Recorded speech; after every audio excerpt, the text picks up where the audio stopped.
বহু লোকের উপরে ওঠার সুযোগ হবে। তাদের নিজেদের প্রয়োজনেই তারা আমাদের চাকরি দেবে।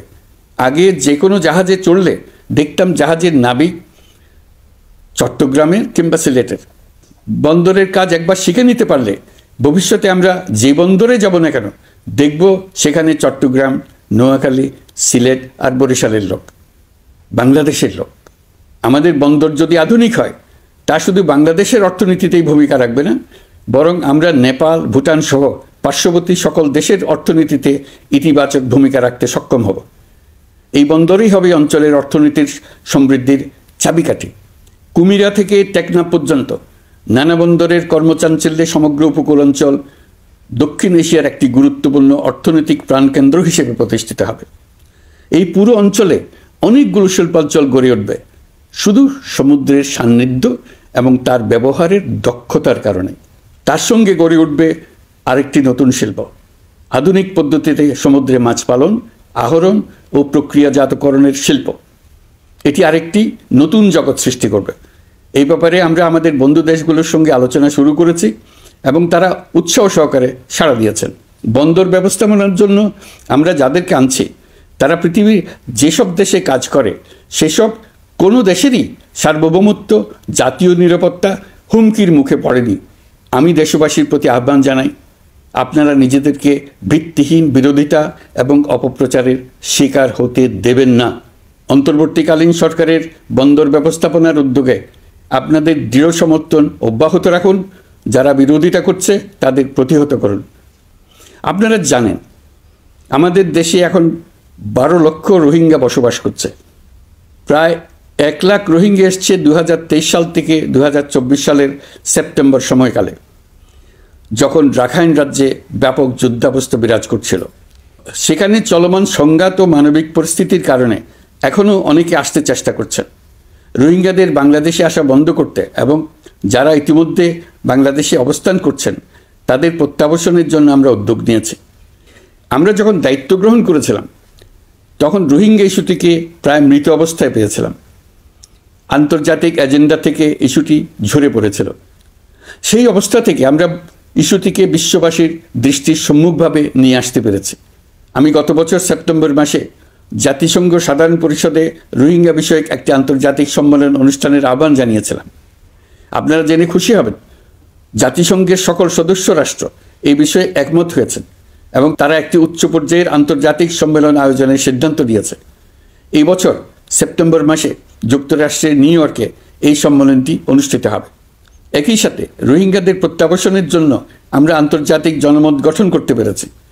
গত মার্চ মাসে বাংলাদেশ সফরে এসে জাতিসংঘের মহাসচিব অ্যান্টোনিও গুতেরেস পরিষ্কারভাবে ঘোষণা করেছেন যে মিয়ানমারের প্রত্যাবাসনই রোহিঙ্গা সমস্যার একমাত্র সমাধান।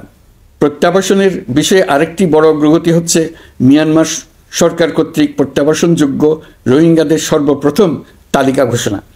গত এপ্রিল মাসে ব্যাংককে বিমস্টেক সম্মেলনের সাইডলাইনে আলোচনার সময় মিয়ানমার সরকার প্রথমবারের মতো 1,80,000 রোহিঙ্গা প্রত্যাবাসনযোগ্য বলে ঘোষণা করেছে। রোহিঙ্গাদের প্রত্যাবাসনে ও আমাদের সীমান্তের নিরাপত্তা নিশ্চিত করতে মিয়ানমারের সরকার সহ সেখানকার বিদ্রোহী গোষ্ঠীর সাথে আনুষ্ঠানিক ও অনানুষ্ঠানিক যোগাযোগ রাখা হচ্ছে। আমরা যত দেশেই সফর করেছি সব দেশেই রোহিঙ্গা সংকট মোকাবেলায় রাষ্ট্রীয় নেতা ও সরকারের প্রতিনিধিদের সঙ্গে আলোচনা করেছি, তাদের সহযোগিতা চেয়েছে। তারাও ইতিবাচকভাবে আমাদের আহ্বানে সাড়া দিয়েছেন। জাতিসংঘের মহাসচিব গত মার্চ মাসে ঢাকা সফরকালে রাখাইন রাজ্যে মানবিক বিপর্যয়ের মোকাবেলার জন্য একটি ত্রাণ চ্যানেলের প্রস্তাব করেছিলেন। তিনি বলেছিলেন এই প্রস্তাবটি রোহিঙ্গাদের প্রত্যাবাসনে সহায়ক হবে। বিষয়টি প্রস্তাব পর্যায়ে রয়ে গেছে। আমরা লক্ষ্য করেছি রাখাইনের জন্য বাংলাদেশ করিডোর দিয়ে দিয়েছে বলে একটা অপপ্রচার চালানো হচ্ছে। আমি সুস্পষ্টভাবে বলছি, এটা সর্বৈব মিথ্যা। এটা ছিলে কান নিয়ে যাওয়ার গল্প।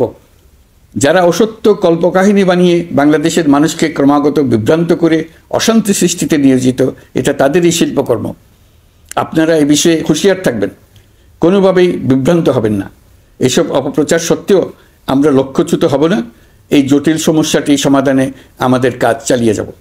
প্রিয় দেশবাসী, আগামী মাসে জুলাই গণ অভ্যুত্থানের বছর পূর্ণ হবে।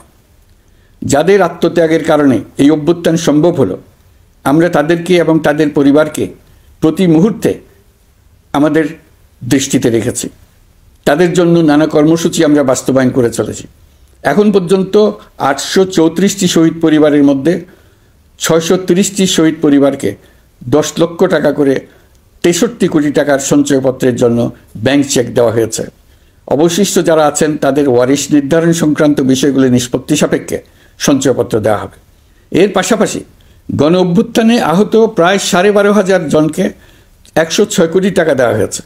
গণ অভ্যুত্থানে আহতদের মধ্যে সরকারি বেসরকারি বিভিন্ন হাসপাতালে এই পর্যন্ত 15,393 জন চিকিৎসা গ্রহণ করেছেন। স্বাস্থ্যসেবা বিভাগের মাধ্যমে 40 জন আর মুক্তিযুদ্ধ বিষয়ক মন্ত্রণালয়ের মাধ্যমে 11 জনকে উন্নত চিকিৎসার জন্য সিঙ্গাপুর, থাইল্যান্ড ও রাশিয়া পাঠানো হয়েছে।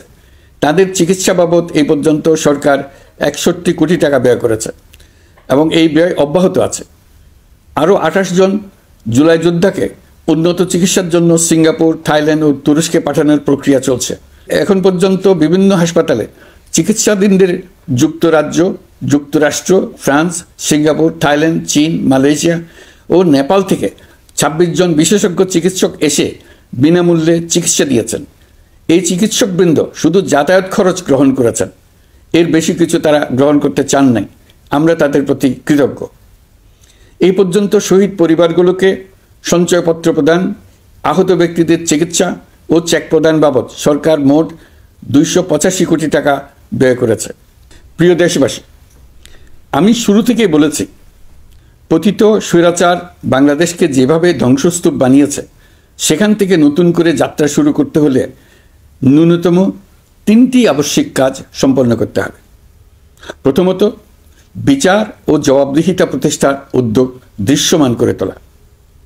দ্বিতীয়ত, রাষ্ট্রের গণতান্ত্রিক পুনর্গঠন ও প্রাতিষ্ঠানিক কাঠামোর সংস্কার সাধনে প্রয়োজনীয় ঐক্যমত ও পথনকশা তৈরি করা।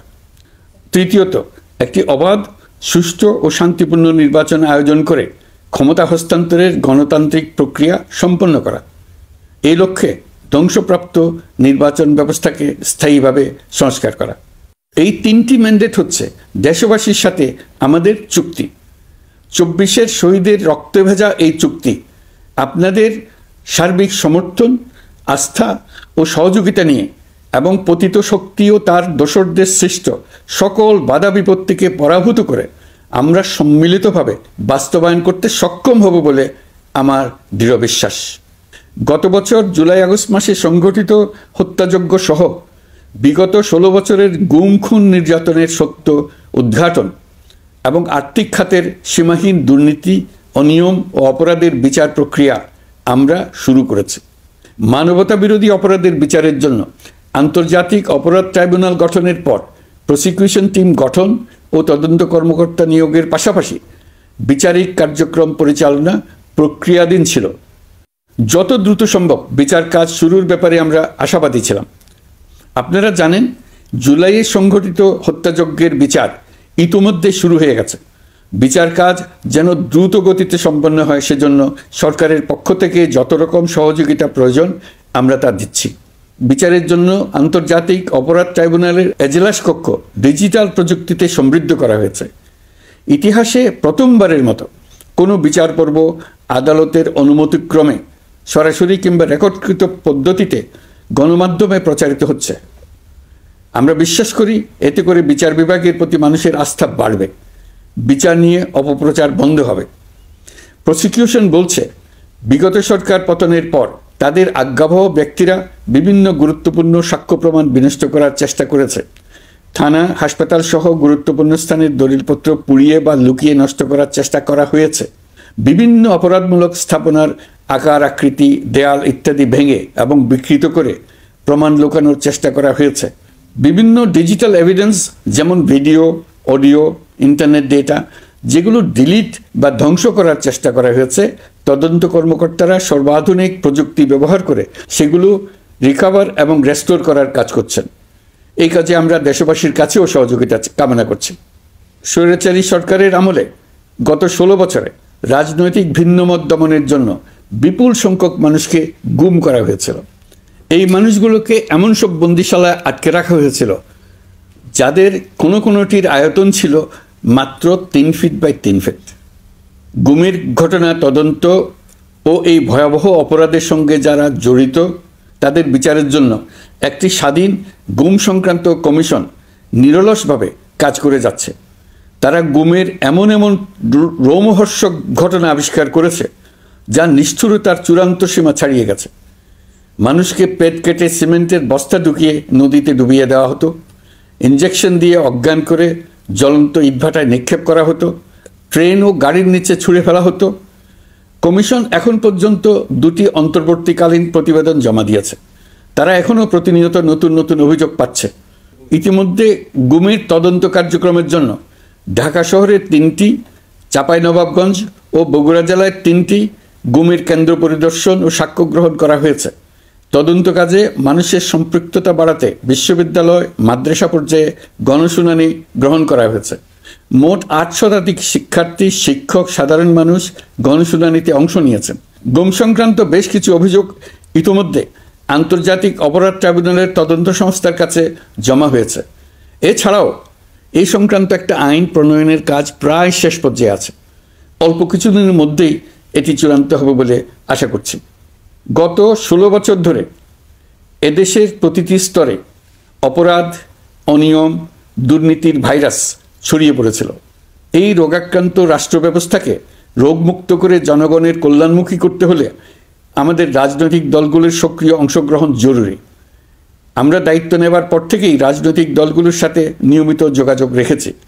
বিভিন্ন ইস্যুতে রাজনৈতিক নেতাদের সঙ্গে আলাদা এবং একত্রিতভাবে বৈঠক করেছি। সর্বশেষ গত মাসের শেষ সপ্তাহেও বিভিন্ন রাজনৈতিক দলের নেতৃবৃন্দের সঙ্গে আমি বৈঠক করেছি এবং চলতি সপ্তাহে জাতীয় ঐক্যমত কমিশনের 2য় পর্বের আলোচনা শুরু করেছি। সরকার পরিচালনায় তারা তাদের গুরুত্বপূর্ণ মতামত তুলে ধরেছেন। রাজনৈতিক দলগুলো শুরু থেকে আমাদের সাথে সহযোগিতা করে আসছেন এবং সবসময় তারা সহযোগিতা অব্যাহত রাখার প্রতিশ্রুতি দিয়েছে। প্রিয় দেশবাসী, আপনাদের নিশ্চয় মনে আছে জুলাই গণঅভ্যুত্থানে নেতৃত্ব অংশ নেওয়া শিক্ষার্থীরা একটি জুলাই ঘোষণাপত্র দেওয়ার কথা জানিয়েছিল। তারা আমাকেও সেখানে আমন্ত্রণ জানায়। আমি বলেছিলাম দেশের সকল রাজনৈতিক ব্যক্তিবর্গ, নাগরিক সমাজের প্রতিনিধি সহ অন্যদের সঙ্গে নিয়ে সকলে মিলে এই ঘোষণাপত্র দেওয়া ভালো হবে। এর পাশাপাশি আগামী জুলাই মাসেই সকল রাজনৈতিক দলের ঐকমত্যের ভিত্তিতে একটি জুলাই সনদ প্রস্তুত করে আমরা জাতির সামনে উপস্থাপন করতে পারব বলে আশা করছি।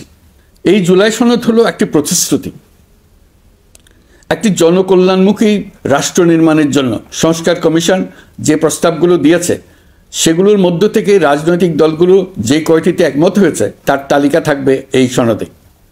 জুলাই সনদে স্বাক্ষর করে তারা জাতির কাছে সেগুলো বাস্তবায়নের অঙ্গীকার করবে। জুলাই সনদ অনুযায়ী আশু করণীয় সংস্কার কাজগুলো আমরা বাস্তবায়ন করতে প্রতিজ্ঞাবদ্ধ। বাকি অংশের বেশ কিছু কাজও আমরা শুরু করে যেতে চাই। আশা করি অবশিষ্ট অংশ পরবর্তীতে নির্বাচিত সরকারের মাধ্যমে বাস্তবায়ন অব্যাহত থাকবে। প্রাতিষ্ঠানিক সংস্কারের দৃঢ় প্রতিশ্রুতি বাস্তবায়নে আমাদেরকে দৃঢ়ভাবে এবং ঐক্যবদ্ধভাবে এগিয়ে যেতে হবে। এর কোনো বিকল্প নেই। এর বাস্তবায়নের মাধ্যমে পুরো বিশ্বের কাছে দেশের নতুন ঐক্যবদ্ধ ভাবমূর্তি তুলে ধরা যাবে। বিশ্বব্যাপী সবার কাছে জাতি হিসেবে বাংলাদেশের শক্তি সম্পর্কে স্পষ্ট ধারণা তৈরি হবে। ঐকমত্য কমিশন গঠন করা আমাদের একটি দুঃসাহসিক উদ্যোগ ছিল। অন্য কোনো দেশে এমন কোনো নজির নেই। এর মাধ্যমে আমরা জাতি হিসেবে রাজনৈতিক গভীরতার সন্ধান পেয়েছি।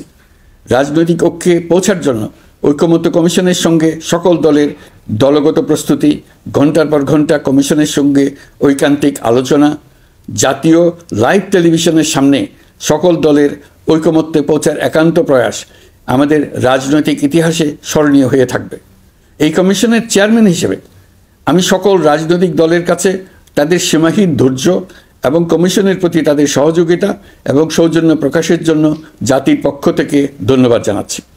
আশা করি আমাদের অসমাপ্ত কাজ সমাপ্ত করে শিগগিরই পূর্ণাঙ্গ জুলাই সনদ তৈরি করে জাতির জন্য একটা নতুন পথ নির্দেশনা রেখে যেতে পারব। এই কমিশনের অভিজ্ঞতার মাধ্যমে দেশে যে নতুন রাজনৈতিক সংস্কৃতি গড়ে ওঠার সম্ভাবনা দেখা দিয়েছে, আগামী নির্বাচনের মাধ্যমে যদি সেটা বিকাশমানভাবে স্থায়ী রূপ দিতে পারে তাহলে আমরা ভবিষ্যতের সকল রাজনৈতিক সংকট মোকাবেলা করতে সক্ষম হব। সকল প্রস্তুতি সমাপ্ত করে দেশের সকল মানুষের, কিশোর কিশোরী, তরুণ তরুণী, ছাত্রছাত্রী, কৃষক, জেলে, গৃহিণী, দিনমজুর, শ্রমিক, ব্যবসায়ী, পেশাজীবী, শিল্পী সবাই মিলে চেষ্টা করে একটা সুন্দর নিখুঁত নির্বাচন আয়োজন করে নতুন বাংলাদেশের দৃঢ় ভিত্তি রচনা করব। প্রিয় দেশবাসী, আমি জানি আগামী জাতীয় নির্বাচন কখন হবে সে বিষয়ে সিদ্ধান্ত জানার জন্য রাজনৈতিক দল ও জনগণের মধ্যে বিপুল আগ্রহ রয়েছে।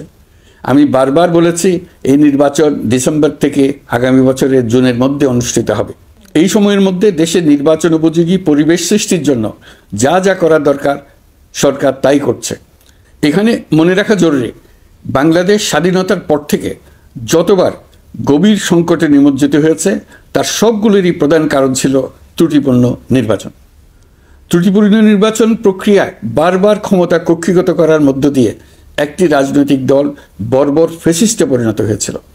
এই ধরনের নির্বাচন যারা আয়োজন করে তারা জাতির কাছে অপরাধী হিসেবে চিহ্নিত হয়ে যায়। এমন নির্বাচনের মধ্য দিয়ে যে দল ক্ষমতায় আসে তারাও জনগণের কাছে ঘৃণিত হয়ে থাকে। এই সরকারের একটি বড় দায়িত্ব হলো একটি পরিচ্ছন্ন, উৎসবমুখর, শান্তিপূর্ণ, বিপুলভাবে অংশগ্রহণের পরিবেশে একটি নির্বাচন অনুষ্ঠান করা, এমন একটি নির্বাচন আয়োজন করা যাতে করে দেশ ভবিষ্যতে নতুন সংকটে না পড়ে। এই জন্য সবচেয়ে বেশি গুরুত্বপূর্ণ